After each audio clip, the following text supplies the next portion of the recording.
Our story begins, we see a one-man brutally beating his own son simply because the boy was late while eating. And no matter how much the child begged and apologized, it made no difference at all. The man kept hitting him mercilessly, while the mother sat there watching television as if nothing was happening, treating the violence like it was completely normal. And these painful memories belong to our main character named Memory, who is now heading to school with his classmates like any ordinary day, still carrying those scars inside him. And while sitting there, he notices a bully snatching a book from a female classmate and refusing to give it back, mocking her cruelly and asking how a useless girl like her could even attend the same school, laughing at her for liking romantic stories. And the girl becomes visibly upset, frozen, and unsure of how to respond, while the rest of the students react in very different ways, some not caring at all, some enjoying the show, and others silently agreeing. And then there is Memory, who has no courage to stand up because he himself is constantly bullied, but this time something feels different. The situation feels heavier, and when the girl finally breaks down and starts crying, Memory gathers what little courage he has and asks the bully to return the book because it is obvious she is uncomfortable, but the bully is shocked and laughs, sneering and asking since when a useless failure like Memory even dares to speak. And just like that, Memory's fear comes rushing back. His words disappear, and instead of backing off, the bully now targets both of them, insulting and humiliating them the entire way until a boy named Takuto steps in and coldly tells the bully to return the book because he does not want any trouble. And the bully tries to joke that they can have fun bullying them since the road is long, but Takuto shuts him down, saying he has no interest in either the boy or the girl, and immediately the bully obeys and hands the book back, making it clear that Takuto belongs to the arrogant elite group that dominates the school and whose words everyone listens to. And although the bully leaves, he keeps hitting and harassing another quiet boy sitting ahead, someone clearly shy and unable to fight back. And then, without any warning at all, something strange happens on the road, and in an instant they find themselves standing in an unfamiliar place, staring at one another in disbelief, wondering if they have walked into a movie or some kind of illusion, asking where they are and how they got there, when suddenly a woman appears, welcoming them warmly and declaring that they are the new heroes of this world, introducing herself as the queen named Vegas and claiming she summoned them to save her world from destruction. But the students are completely confused, unable to understand what heroes she is talking about or what this place even is. And the queen explains that the world is called Eleon, and 200 years ago a dark empire known as the Great Demons appeared, and the only way to defeat them was by summoning heroes like them, heroes who once saved this world. But now, after all this time, the demon empire has risen again, which is why they were summoned. And many of the students still believe this must be a dream. The last thing they remember was being on the school bus, so they wonder if this means they are dead. But their teacher tells them to calm down and listen to the queen because she surely knows what she is doing. And from the look on his face, it is clear he has already been fooled by her words, while Memory quietly looks around at the bizarre scenery, pinching his own cheek to make sure he is not dreaming. And then the students ask what would happen if they refuse and demand to be sent back to the real world. And the queen calmly tells them that if they refuse, there will be no real world left for them at all. They will not move from this place, and simply put, they either save this world and leave, or this will be their end. Explaining that to return, they must perform a reverse summoning, which requires a special item that only the Demon King possesses, meaning they must either kill him and take his heart or completely destroy his empire. And then to their shock, the queen kneels before them, begging them to listen, causing some students to explode in anger, shouting that they are just ordinary humans with no power while she is a ruler asking them to fight demons. And the queen then reveals that in this world, each of them possesses a hidden power they do not yet understand, ordering her people to bring out evaluation crystals, magical stones used to measure their strength and rank. But before testing them, she decides to show them the reality of this world, as knights drag in a terrifying monster and place it before a starving human. And without any hesitation, they release the beast, letting it tear the man apart right before their eyes until the queen finally steps in and destroys it herself, making it painfully clear that in this world, you either survive or you die like that. And one by one, the students use the crystals to reveal their powers, many of them possessing incredible strength, including Takuto, the bully, and even the girl Memory tried to protect, whose name is Sogo. But what shocks everyone most is the quiet, fearful boy who suddenly awakens a dark power that completely changes him, filling him with the feeling that he can finally take revenge on everyone who bullied him. And then it is finally Memory's turn. But when he places his hand on the crystal, nothing happens. Only a faint, almost invisible light appears, so weak that the queen does not even acknowledge him and calls for the next person. And when Memory tries to speak to her, she refuses to even look at him. And in that moment, he becomes convinced that just like in his old world, he will be completely useless in this one too. After that, the queen slowly begins explaining more details about their powers, telling them how to open their status screens and track their growth. And she also mentions that along the journey, they will gain skills that can make them many times stronger. But something strange starts happening among the students because each of them begins acting according to their rank, to the point where friends start distancing themselves just because one of them is stronger than the other. And it becomes obvious that this growing pride is not a good sign at all. And once everyone finishes learning about their abilities, the queen says there is is still one important thing that must happen before they begin. Then she suddenly calls out Memory's name and orders him to step forward, and Memory freezes in shock, not understanding why, but before he can react, the knights grab him forcefully and drag him down, and the queen coldly declares that Memory is the weakest among them, and in the past people like him, those of such low rank, always slowed down stronger heroes and caused them to fail. So they decided to deal with his type from the beginning to avoid repeating past mistakes, and Memory stares at her in disbelief, shaken by her cruel smile, asking what exactly they plan to do with him, and she casually explains that in the past they took a more extreme approach, but that only angered the heroes or made them rebel. So this time they thought of something different, something that gives him a chance while also not holding back the others, a magic circle that will send him to a completely different place, and if he manages to come back alive, then she will allow him to live peacefully in this world, because that would prove he is strong. And Memory, already terrified to the point of breaking, asks if that other world is dangerous, and the queen laughs again and tells him that no one really knows. They have sent many people there and not a single one ever returned, especially since that place is called the World of Disposal, and at that moment Memory understands she wants him dead, so he desperately tries to argue, saying he does have power, and it appeared in his status, trying anything to stay, but she dismisses him completely, saying his power is useless, extremely weak, unable to kill even the smallest monster, so he should accept his fate and let this end. And Memory snaps, shouting at her that she expects him to just agree to die, asking why she even summoned him if she already knew he was weak, and suddenly he hears the other students yelling at the queen to finish him off so they can begin, calling him a failure who has always been useless, and Memory is crushed when he realizes that even people just like him want him gone. Even the boy who was bullied like him and whom Memory once defended now laughs and tells him to go to hell, and in that moment Memory understands there will be no justice with people like this, so he finally stops resisting and chooses to face whatever awaits him, and the queen activates the magic gate that will send him to the other world, tossing him a dirty-looking item and telling him to take it along because it might help, explaining that the gem inside will light up if he manages to draw out his magic, then dismissing him like trash, and Sogo tries to stop what is happening, saying that no matter what, Memory is still one of them, but the queen silences her by striking her in the stomach, ending the annoyance, and Memory stands there unable to believe the amount of hatred in her heart, watching her treat killing him as casually as crushing an insect, and in desperation he tries to attack her with a spell, only for her to block it effortlessly and explain that a magical barrier is always active around her, so he should forget about touching her at all, and Memory lowers his gaze, accepting that this is truly the end, when suddenly Takuto launches a massive firestorm in front of everyone, shocking them with its power, and for a brief moment Memory thinks he is trying to save him, only to realize Takuto was just testing his strength, and then impatiently tells the queen to hurry so they can move on, and that moment breaks something inside Memory, his eyes filling with tears as he remembers every painful day from his childhood, from the abuse at home to this very second, and he raises his head and curses them all, swearing that if he ever returns he will take revenge on every single one of them. And then his vision fades, and when he opens his eyes, he finds himself in a strange place, unable to open his status screen, realizing the item she gave him might be useful, and with his power, he turns it into a dim lamp just to see where he is, but before he can even think, a terrifying monster attacks, trying to split his head in half without warning, and Memory runs with everything he has, panic flooding his body until he trips and falls, ending up face to face with the beast, and then he notices something strange for the first time. He is not afraid. Instead, he feels like he can win, and without hesitation, he activates one of his skills and manages to freeze the monster in place, escaping while his mind races, wondering if the monster was weak or if he himself has become strong, especially since the queen said his power would not even affect the smallest creatures. And then he spots a massive bird-like monster diving toward him, and trusting his instinct, he opens his status and sees the poison ability, striking it immediately and watching in shock as it works, the creature's body convulsing before collapsing, and in that instant Memory's expression completely changes as he realizes it is finally time to take revenge for everything he endured, rushing back and killing the frozen monster without hesitation, discovering that every monster he kills makes him stronger, though his status reveals he cannot use the same skill on the same monster twice, forcing him to think carefully. But what worries him now is his mana, which is extremely low and acts like his life energy, and as if this world wants him dead, multiple monsters suddenly attack at once, and though he feels close to collapsing from exhaustion, he decides to keep going, striking again and again, and to his surprise he grows stronger instead of weaker, his skills evolving rapidly, leveling up from 1 to 2 in no time, filling him with excitement as he tears through them until even the monsters flee in fear, leaving Memory standing there confused but certain this is not over yet, and he moves on to a place filled with the corpses of warriors who came before him, taking whatever armor fits and a small sword, then continues forward driven by hunger, only to realize the monsters he killed are made of acidic material and cannot be eaten, despairing that he might starve, when suddenly his magic bag lights up and produces real-world food, and without questioning it, he eats, understanding that everything needed to survive exists here, and as days pass, he becomes dominant in the dark world, his power skyrocketing, revenge drawing closer with every step, even though he does not understand how he transformed so completely, immediately, and we learn that he was once raised by his uncle and aunt who saved him from his past, though the fate of his parents remains unknown, and Memory continues onward until he reaches a strange place filled with gates,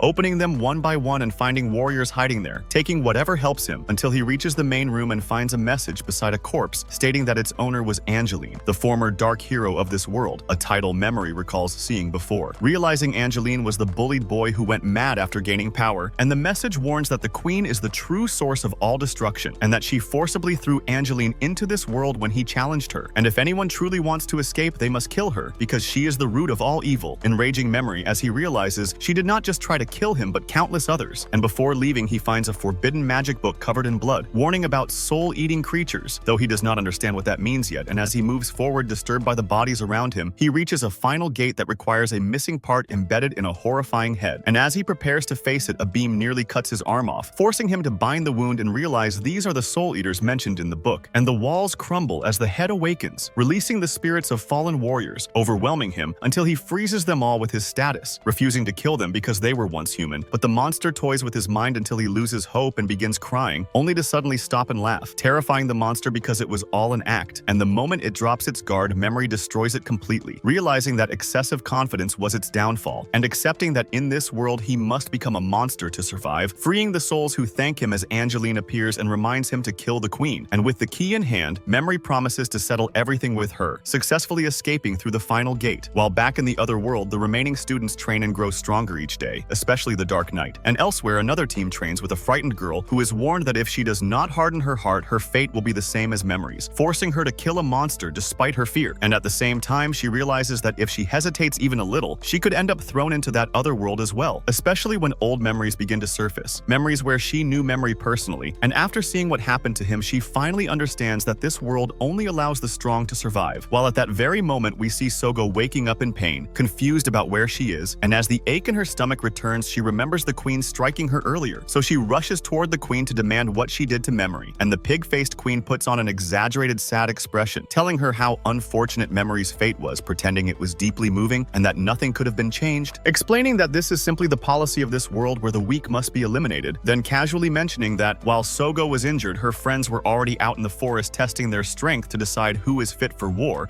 and who should be disposed of next, and Sogo grows fearful because the Queen is clearly still obsessed with her twisted plan, meaning she will continue getting rid of them one by one. So Sogo firmly tells her she does not agree with this method, but the Queen only laughs and says differences of opinion never cause problems between them, and Sogo realizes she will never change her mind, so she makes an offer, proposing that since she is an S-rank warrior, the highest rank among them, she will take responsibility for protecting the weaker warriors and ensure none of them slow down the mission, and in return, the Queen must abandon the idea of eliminating them. And the Queen immediately agrees, calling it a wonderful idea, then asks Sogo to shake her hand as proof of forgiveness, and Sogo hesitates but eventually does it, though deep down she does not believe the apology, does not forget the punch to her stomach, and does not trust that the Queen will keep her promise, but it is the only option she has, and at the same time we see a girl running desperately through the forest, clearly fleeing from someone, and soon 4 figures appear chasing her with killing intent, revealed to be the 4 sacred knights, and it is obvious they are extremely dangerous, while elsewhere, Memory has just stepped out of the cave, unsure of what to do next in this world, deciding to learn more about his status and power, and by coincidence, he encounters a group of magical slimes fighting among themselves, and since it is his first time seeing such creatures, he instinctively freezes them with his power, only to discover through his status that they are harmless, so he releases them, but one slime refuses to leave and keeps following him, and when Memory realizes it is unwanted and alone, he decides it will be his new friend in this world, at least better than humans, and he also understands the slime is useful because it can sense nearby movement, something he can rely on, and as Memory approaches the area where the girl is hiding, she senses his presence and prepares to fight, but suddenly Memory finds himself face to face with the same 4 knights who were chasing her, and he tries to minimize losses by pretending to be a weak warrior, but they clearly want to toy with him and refuse to let him go, and even when he insists he has nothing to do with the girl, it makes no difference, so he calmly says fine and instantly pins one of them to the ground with his power, leaving the other 3 staring in shock, never having seen such a strange ability before, yet they still refuse to surrender, forcing Memory to finish them off, and nearby the girl senses something strange as the presence of her pursuers suddenly vanishes, so she prepares an ambush, only for it to be a trap set by Memory as he uses the slime to approach from another angle, appearing at the perfect moment and completely immobilizing her, telling her he sensed her killing intent, yet also felt something unusual about her, which is why he wants to talk, and she demands to know who he is and what he did to the 4 knights, and he casually casually asks if they were her friends, then removes his power so she can speak. And when she says they were not her allies, he bluntly tells her he killed them, shocking her because they were sacred guards, warriors she knows are extremely powerful, and she cannot understand how he defeated them alone. But Memory cuts her off, saying that does not matter right now and asking her questions about this world, showing her the ancient manuscript and asking if she has ever seen anything like it. And she explains that while she can read the language, the manuscript is very old, though she knows someone who could help, a famous seer exiled by the queen because her power is forbidden. And when Memory asks how to reach her, she tells him about the land of beasts located at the center of the world, and he thanks her, promising his power will fade soon and she will be able to move freely. And as he watches her, he realizes she is not evil like the others, but honest and willing to help, traits that remind him of the most precious person in his life, his aunt who raised him. So he warns her to be careful, and she watches him go, clearly drawn to his character, and Memory prepares to head toward the land of beasts with his new companion, eventually arriving after several days at a city called Mills, where guards mock his dirty appearance but let him enter because the city ruler is gathering mercenaries. And inside he notices the city is calm compared to the places he has seen before, rents a small room at an inn, observes how people here will do anything for money, and decides to blend in while gathering information, overhearing 3 drunk men loudly talking about different cities and factions, including the Dragon Knights known as the strongest in the world. And frustrated that no one mentions the land of beasts, Memory returns to his room to research materials that could help him fight and train his slime, then learns the next day that the city ruler has called a meeting, announcing the discovery of a new cave full of magical monsters and offering a reward of 300 gold coins to whoever retrieves the dragon cup from the deepest point, prompting Memory to join both to grow stronger and learn more. And there he notices the girl from the forest again, now being harassed by an arrogant boy who insists she is an elf named Shirin from the Holy Nia Empire, and despite her denial, he forcibly removes her cloak only to realize she is human, humiliating himself in front of everyone, after which she introduces herself as Mist and tells him to get lost. And later Memory runs into her again and they talk, agreeing to help each other in exchange for money so she can travel to another city, exploring Mills together until the day of the cave expedition arrives, where Memory overhears the same arrogant boy ordering others to kill Mist inside the cave, confirming Memory's suspicion, so he ambushes them, freezes them, taunts them, and leaves them to be devoured by monsters, then continues deeper into the cave alone, finding all the monsters already dead due to his unique power, takes the dragon cup, hands it to Mist without asking anything in return, reveals a hidden passage leading to a greater monster, and when she insists on joining him, he agrees, warning she can leave anytime. And together they clear the area, revealing her immense strength, learning about golden-eyed monsters empowered by the Demon King. And after resting, Memory reveals he knew her true identity all along, that she is Shiran, former commander of the Holy Nia Knights, while elsewhere elite knights investigate the bodies of the 4 sacred knights he killed. And later, a massive monster attacks their resting place, which Memory kills in a single strike, shocking Shiran before he collects magical stones and a strange egg the slime insists on taking. And as his former classmates struggle against skeletons elsewhere, Sogo realizes only a few of them are truly strong, putting her deal with the queen at risk, while Memory and Shiran leave the cave, agree to meet later, and that night Memory asks her to become his personal assistant, showing her his plan to reach the Forbidden Seer as his true objective. All he really knows about her is that she is somewhere in the land of beasts, and since he was already thinking about hiring a warrior to accompany him, she is the most suitable person he can trust for a mission like this. So Shiran tells him she is heading toward a place close to the land of beasts anyway, meaning it is not a problem for her, though she still hesitates a little, and Memory senses this and wants to speak honestly so she can be sure of his intentions. So the first thing he tells her is that he already knows who she really is, even revealing that he knows she cannot sleep because doing so exposes her true form, which shocks Shiranen because he figured all that out in such a short time. And at that point, she decides to tell him everything from the moment they met, even removing the magic that alters her appearance to show she truly trusts him. And Memory understands her resolve and begins sharing his own past as well, though he avoids mentioning that he came from another world. And as trust deepens between them, they decide to continue the journey together. And before she leaves, Memory gives her one of the magical stones he collected from the Cursed World, a stone that is considered a fortune in this land, while thinking to himself how shocked she would be if she knew he had an entire bag full of them. Yet he says nothing, because he does not care why she is running or what she did in her past. He wants her by his side exactly as she is, and that sincerity is what makes Shiran like him even more. And the next day we see them sitting together in a restaurant as Shiran prepares to be honored by the city ruler later, while Memory casually asks her about forbidden magic, and after eating he tells her he will wait in the forest so they can leave together, and she agrees and heads to the ceremony, only to be shocked when the ruler brings in a specialist to verify whether the dragon cup is real. And the moment she sees him, fear grips her because he could expose her identity, and at the same time Memory grows uneasy when she is late, suspecting she may have tricked him and fled after receiving the reward, but he decides to return and check, overhearing guards saying they found Princess Shiran, who had been on the run and are now chasing her through the forest. And when Memory looks up, he sees dragon knights filling the sky, rushing toward the forest at full speed, while Chiron fights desperately below, cutting them down with her magic, but struggling because they outnumber her heavily,